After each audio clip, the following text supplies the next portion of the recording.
Hello friend, welcome back. आज हम लोग financial statement of non profit organisation के बारे में पढ़ेंगे। पिछले क्लास में भी हमने आपको बताया था कि नॉन प्रॉफिट ऑर्गेनाइजेशन क्या होता है, और इस क्लास में भी हम आपको बताएंगे कि नॉन प्रॉफिट ऑर्गेनाइजेशन में अकाउंटिंग कैसे करते हैं। हमने पिछले क्लास में आपको बताया था कि अकाउंटिंग कैसे करते हैं और नॉन प्रॉफिट ऑर्गेनाइजेशन क्या है। रिसीट एंड पेमेंट, तीन तरह की अकाउंटिंग होती है। Receipt and payment account, income and expenditure account and balance sheet, ये तीन स्टेटमेंट बनाए जाते हैं। एक के बारे में हमने रिसीट एंड पेमेंट के अकाउंट में पिछले क्लास में आपको बता दिया था दोस्तों। आज मैं बताने जा रहा हूँ आपको इनकम एंड एक्सपेंडिचर अकाउंट क्या है और क्यों बनाया जाता है, इसके बारे में बताता हूँ। सबसे पहले income and expenditure account like to profit and loss account की तरह ही होता है, और इसे जो है प्रॉफिट एंड लॉस अकाउंट की तरह ही सारी ट्रांजेक्शन की जाती हैं, यानी कैश में और क्रेडिट दोनों टाइप के ट्रांजेक्शन जो है इनकम एंड एक्सपेंडिचर अकाउंट में शो करते हैं।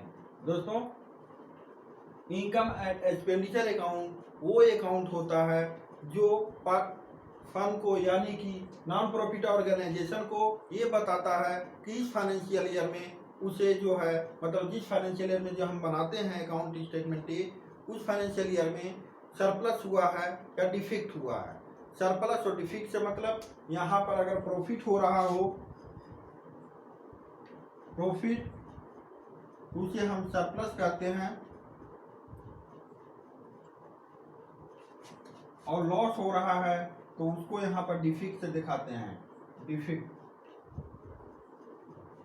ऐसा क्यों करते हैं दोस्तों? नॉन प्रॉफिट ऑर्गेनाइजेशन हमने बताया था आपको कि नॉन प्रॉफिट ऑर्गेनाइजेशन वो होता है जिसका मेन मोटिव ये होता है कि हम प्रॉफिट नहीं कमाएंगे, यानी अगर वो प्रॉफिट ऑर्गेनाइजेशन कमाएगा ही नहीं तो वो प्रॉफिट एंड लॉस अकाउंट भी नहीं बना सकता। इसीलिए प्रॉफिट एंड लॉस अकाउंट की जगह पर इनकम एंड एक्सपेंडिचर अकाउंट बनाया जाता है। इससे पहले हमने आपको बताया था कि रिसीट एंड पेमेंट अकाउंट जो बनाया जाता है वो इंडिविजुअल नॉर्मली प्रोफेशनल जो होते हैं, पर्सन होते हैं, वो बनाते हैं रिसीट एंड पेमेंट अकाउंट। इसमें 100% कैश ट्रांजैक्शन होता है। पहली चीज तो ये कैश ट्रांजैक्शन, यानी रिसीट एंड पेमेंट अकाउंट में 100% केवल कैश ट्रांजैक्शन होते हैं। क्रेडिट का कोई भी एंट्री यहाँ नहीं होता, जैसे डेप्रिसिएशन, क्रेडिट जो होता है उसकी एंट्री नहीं होती, डेप्रिसिएशन की नहीं होती। इस टाइप की जो होती है अकाउंटिंग, प्रीपेड, आउटस्टैंडिंग, ये सब की पेमेंट का जो है, जो नॉन कैश ट्रांजैक्शन होते हैं उसे रिसीट एंड पेमेंट अकाउंट में नहीं दिखाते थे। लेकिन इनकम एंड एक्सपेंडिचर अकाउंट में हम वो सारे ट्रांजैक्शन दिखाते हैं, यानी इसमें हम कैश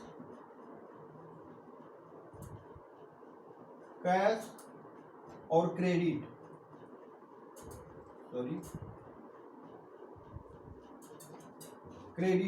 दोनों टाइप के ट्रांजैक्शन जो इसमें दिखाते हैं, साथ में डेप्रिसिएशन, आउटस्टैंडिंग, प्रीपेड, ये सारे चीज जो भी हमारे खर्चे होते हैं, मतलब इस टाइप के टोटल खर्चे हम जो है इनकम एक्सपेंडिचर अकाउंट में शो करते हैं। दूसरी बात ध्यान देने की ये है कि हम रिसीट एंड पेमेंट अकाउंट में इस बात पर ध्यान नहीं देते थे कि रेवेन्यू खर्चे क्या है और कैपिटल आइटम मतलब कैपिटल एक्सपेंसेस क्या है, यानी रेवेन्यू और कैपिटल में हम कोई भी अंतर नहीं करते थे। और जो भी हमें कैश में मिलता था, चाहे वो 2 साल पहले का हो या किसी भी ईयर का हो, अगर कैश रिसीव हो रहा तो उस फाइनेंशियल ईयर में रिसीट एंड पेमेंट अकाउंट में शो करते थे।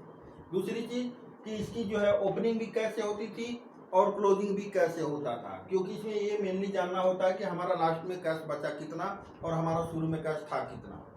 लेकिन इनकम एक्सपेंडिचर अकाउंट में ऐसा नहीं होता। इसमें जो है हम कैपिटल नेचर के जितने भी खर्चे होते हैं या इनकम होता है उसे हम इनकम एक्सपेंडिचर अकाउंट में शो नहीं करते।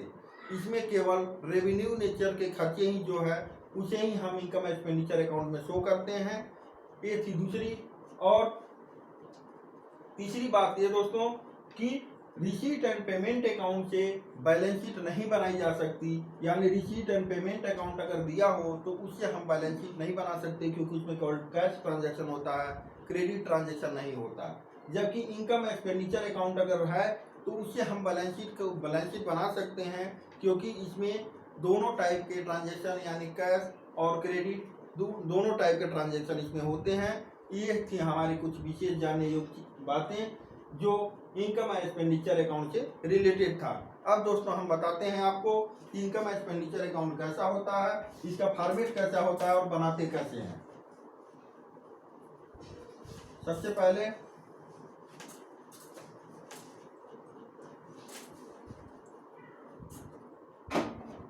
पहले हम लिखते हैं फर्म का नाम, जैसे XYZ लिमिटेड। XYZ कुछ भी दिया हो उस फर्म का नाम लिखते हैं। इसके बाद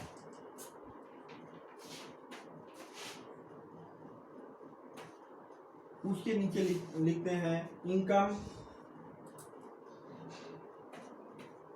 एंड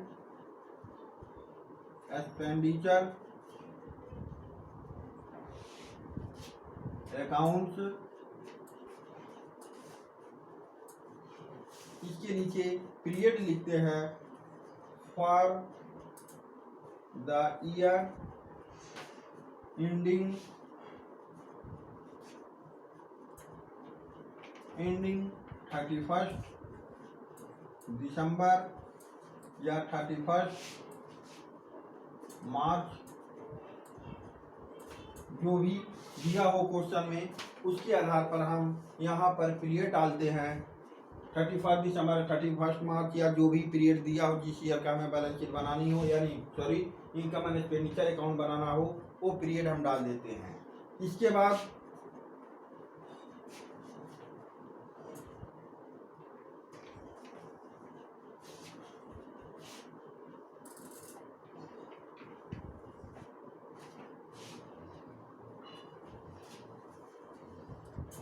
हम एक फॉर्मेट बनाते हैं डेबिट, और इस साइड को करते हैं क्रेडिट। ये क्रेडिट पार्ट है और डेबिट पार्ट है। दोस्तों इनकम एंड एक्सपेंडिचर अकाउंट में हमने आपको बताया था कि क्रेडिट पार्ट में पेमेंट लिखते हैं और डेबिट पार्ट में रिसीट लिखते हैं, लेकिन इनकम एंड एक्सपेंडिचर अकाउंट में हमारा जो है क्रेडिट पार्ट में लिखेंगे इनकम एंड डेबिट पार्ट में लिखते हैं एक्सपेंडिचर।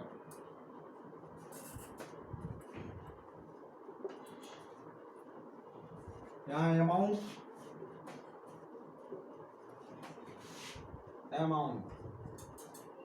रुपीज में है तो रुपीज, या जैसे दिया रुपीज अमाउंट।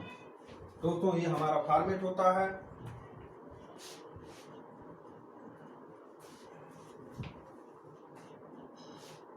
यहाँ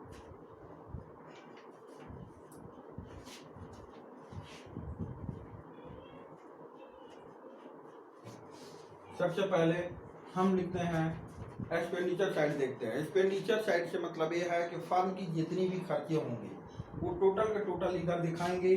जैसे सैलरी टू लिखकर सैलरी वेजेज अकाउंट से जो भी खर्चे होंगे, यानी सैलरी वेजेज से रिलेटेड जो खर्चे होंगे वो लिखते हैं।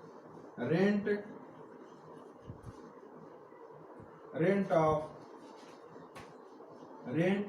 अगर कोई रेंट पर अगर पेमेंट हो रहा हो, फर्म जो हम खोल रखे हों, अगर उसका जो किराए पर लेकर अगर चला रहे हो, ऑफिस जो भी हमने खोल रखा हो, उसका रेंट अगर पेड करते हो तो रेंट जो है, रेंट पेड जो हम पेमेंट करते हैं उस रेंट को यहाँ दिखाते हैं। और इससे रिलेटेड और कोई भी खर्चे हो सकते हैं, जैसे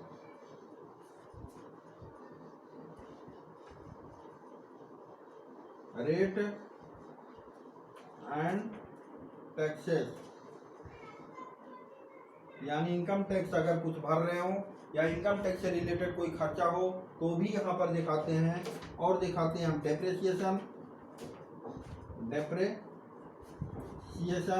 अगर डेप्रिसिएशन दिया हो फिक्स एसेट पर तो भी डेप्रिसिएशन हम जो है डेबिट पार्ट में दिखाते हैं। और other expenses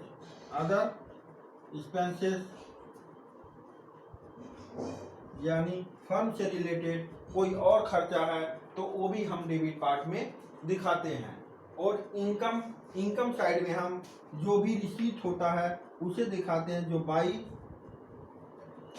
by subscription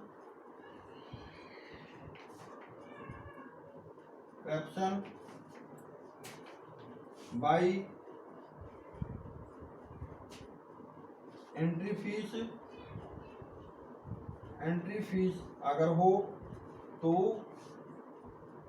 by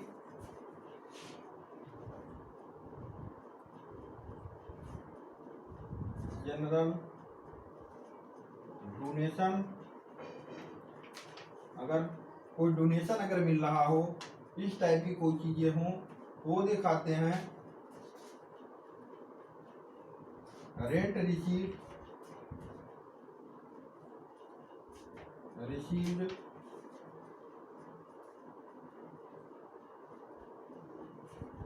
by other received. दोस्तों ये है हमारा इनकम एंड एक्सपेंडिचर अकाउंट का फॉर्मेट, जिसमें एक्सपेंडिचर साइड में टोटल खर्चे दिखाते हैं और इनकम दिखाते हैं हम क्रेडिट पार्ट में। लेकिन अगर हमारा क्रेडिट बैलेंस अधिक हो और डेबिट बैलेंस कम हो तो हमारा जो बैलेंसिंग फिगर आएगा वो आएगा सरप्लस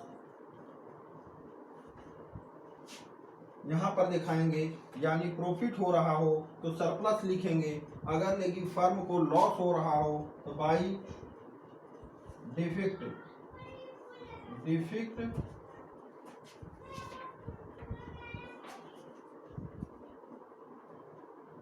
डिफिसिट अकाउंट इधर दिखाएंगे। यानी अगर प्रॉफिट हो रहा हो तो इस साइड दिखाएंगे, वो प्रॉफिट न लिखकर हम सरप्लस शो करते हैं। अगर लॉस हो रहा हो तो इधर दिखाएंगे, जिसको लॉस न शो करके डिफिक्ट अकाउंट शो करते हैं, डिफिसिट अकाउंट। ये है हमारा इनकम एंड एक्सपेंडिचर अकाउंट। क्योंकि ये नॉन प्रॉफिट ऑर्गेनाइजेशन है इसलिए हम प्रॉफिट और लॉस को शो नहीं कर सकते। ये है हमारा इनकम एंड एक्सपेंडिचर अकाउंट। दोस्तों हमें पूर्ण विश्वास है कि आप लोगों को इनकम एंड एक्सपेंडिचर अकाउंट समझ में आ गया होगा। अब जो है हम आपको बताते हैं इससे रिलेटेड बैलेंस शीट कैसे बनाते हैं। नॉर्मली जो बैलेंस शीट का फॉर्मेट होता है वही फॉर्मेट इसमें भी यूज होता है और इसके लिए भी वही रूल है जो बाकी फर्मों के लिए होती है नॉर्मल तौर पर। यानी आपको अगर क्वेश्चन ये दिया हो कि आप बैलेंस शीट बनाना हो, यानी XYZ फर्म का जो है अगर बैलेंस शीट आपको बनानी हो, बैलेंस शीट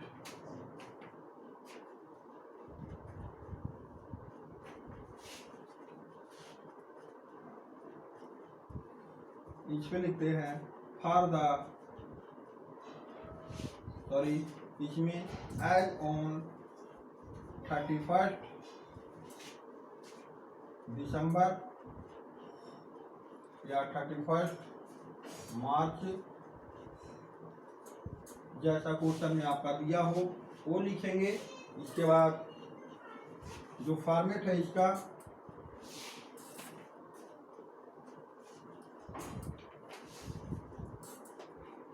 बैलेंस शीट का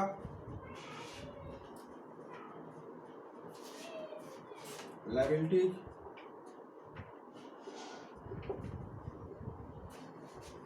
अमाउंट,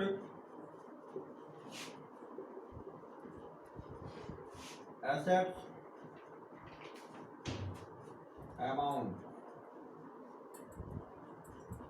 ये हमारा बैलेंस शीट का फॉर्मेट है। यानी दोस्तों इसमें हम लायबिलिटीज और एसेट दोनों शो करते हैं और इनका जो टोटल आता है दोनों साइड बैलेंस शीट में दोनों साइड सेम होना चाहिए। यानी हमारी बैलेंस शीट में जितना ही एसेट होगा उतना ही लायबिलिटीज होगा। इसका कारण ये है कि अगर बाई द वे मान के चले कि हम फर्म के लिए या फर्म जो है किसी से अगर पैसे ले रही हो, लोन ले रहा हो, तो ऐसे कंडीशन में जो एंट्री होती है loan account bank oblique cash account debit to loan account. यानी कहने का मतलब ये है कि अगर कोई व्यक्ति कहीं से अगर पैसे ला रहा हो फर्म के लिए, यानी फर्म किसी से अगर लोन ले रखा हो, तो वैसे कंडीशन में जो एंट्री होती है हमारी जनरल एंट्री, कैश और बैंक को डेबिट करेंगे और क्रेडिट करते हैं लोन अकाउंट को। तो हमारा यहाँ जो है दो ट्रांजेक्शन, क्योंकि कैश एंड बैंक आया, ये हमारी संपत्ति हुई, इसलिए हम इसको दिखाते हैं इस साइड में, यानी एसेट साइड में बैंक या कैश अकाउंट को शो करेंगे। हम संपत्ति साइड में यानी एसेट साइड में दिखाएंगे। और जो इसका दूसरा पार्ट हो गया लोन, ये हमारा लायबिलिटीज है, इसे हम इधर शो करेंगे। लायबिलिटी साइड, इसका मतलब ये हुआ कि अगर 1 लाख रुपया कोई पर्सन अगर किसी से लेता है 1 लाख, तो 1 लाख रुपए जो है उसे लायबिलिटीज क्रिएट होगी। यानी हमारे पास संपत्ति तो बढ़ी, कैश तो आया, लेकिन उसके साथ साथ हमारी लायबिलिटीज भी बढ़ी। यानी ये जो हमारा बैलेंस शीट का मेन जो मोटिव होता है, जितना एसेट होगा उतना ही लायबिलिटीज होगा। इसका कारण ये होता है कि अगर हम कहीं से पैसे लेके आते हैं, कोई संपत्ति लेके आते हैं, तो उसके बदले में हमें कहीं में कहीं कोई हमारी लायबिलिटी जरूर क्रिएट होती है, क्योंकि बिना लायबिलिटी के कोई भी एसेट क्रिएट नहीं होता। इसलिए बैलेंस शीट में एसेट और लायबिलिटी दोनों ही सेम होती है और दोनों का टोटल हमारा मैच करना चाहिए। जितनी एसेट होगी उतना ही लायबिलिटीज होगा। ये था दोस्तों बैलेंस शीट। इसमें हम जो एसेट साइड में एसेट अगर दिया हो तो एसेट को शो करते हैं, उसमें एसेट के अमाउंट से वैल्यू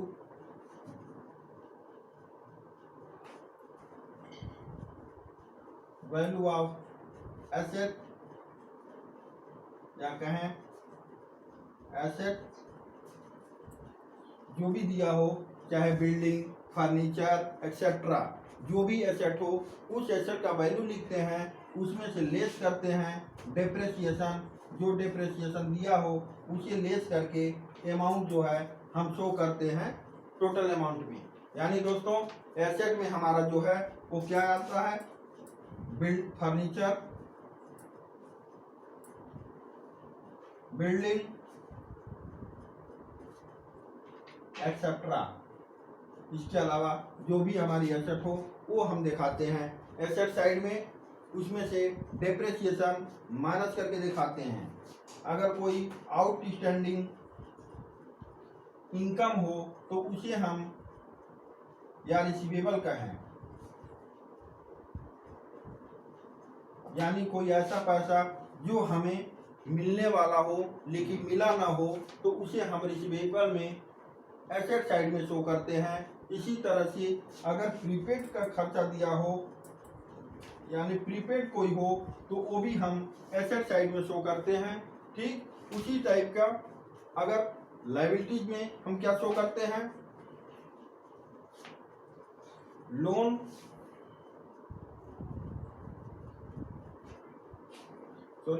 प्रीपेड,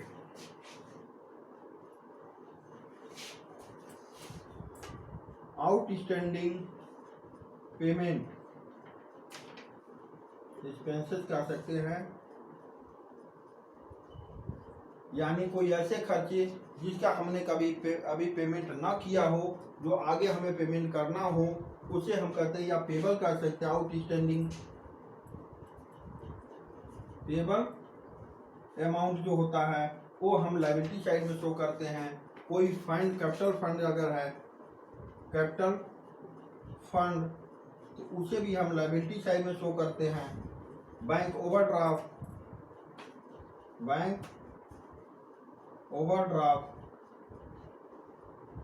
उसे जो है हम लायबिलिटी साइड में शो करते हैं। अदर लायबिलिटीज,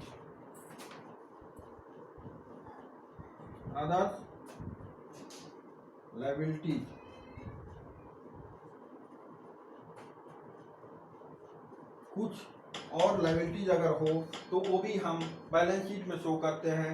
यानी दोस्तों फाइनली ये कहना है कि एसेट की जितनी टोटल वैल्यू जो है वो लायबिलिटी के टोटल वैल्यू के बराबर होता है। ये होता है हमारा बैलेंस शीट जो है नॉन प्रॉफिट ऑर्गेनाइजेशन के लिए। ये इस टाइप का हम बैलेंस शीट बनाते हैं। ये हमें इसलिए बनानी होती है कि जो नॉन प्रॉफिट ऑर्गेनाइजेशन है वो अपनी स्थिति को जान सके कि फाइनेंशियल ईयर जो हमारा अप्रैल से मार्च का होता है या ईयरली बेसिस पर अगर होता हो, जनवरी टू कैलेंडर ईयर के बेसिस पर अगर होता हो, तो उसके आधार पर कैलेंडर ईयर में या फाइनेंशियल ईयर में फर्म को कितनी प्रॉफिट हुई, कितनी लॉस हुई, यानी कितना इनकम और कितना डिफिक्ट हुआ, ये जानने के लिए इनकम एक्सपेंडिचर अकाउंट बनाते हैं। दोस्तों, अगर हमें सरप्लस होता है तो उसे हम लायबिलिटी साइड शो करते हैं, लेकिन अगर डिफिक्ट होता है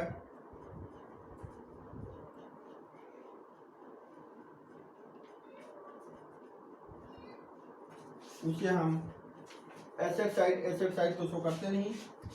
यहाँ हम कैपिटल में सरप्लस को जोड़ देते हैं, अगर पहले से प्रीवियस दिया हो तो जोड़ देते हैं इसे, या फिर अगर डिफिक्ट दिया हो डिफिसिट इसे हम माइनस करके कैपिटल में शो करते हैं। यानी कैपिटल अकाउंट में सरप्लस अगर हो तो जोड़ देते हैं, ऐड करके दिखाते हैं, अगर डिफिक्ट हो तो उसे माइनस करके दिखाते हैं। ये हमारा जो है लायबिलिटीज होती है।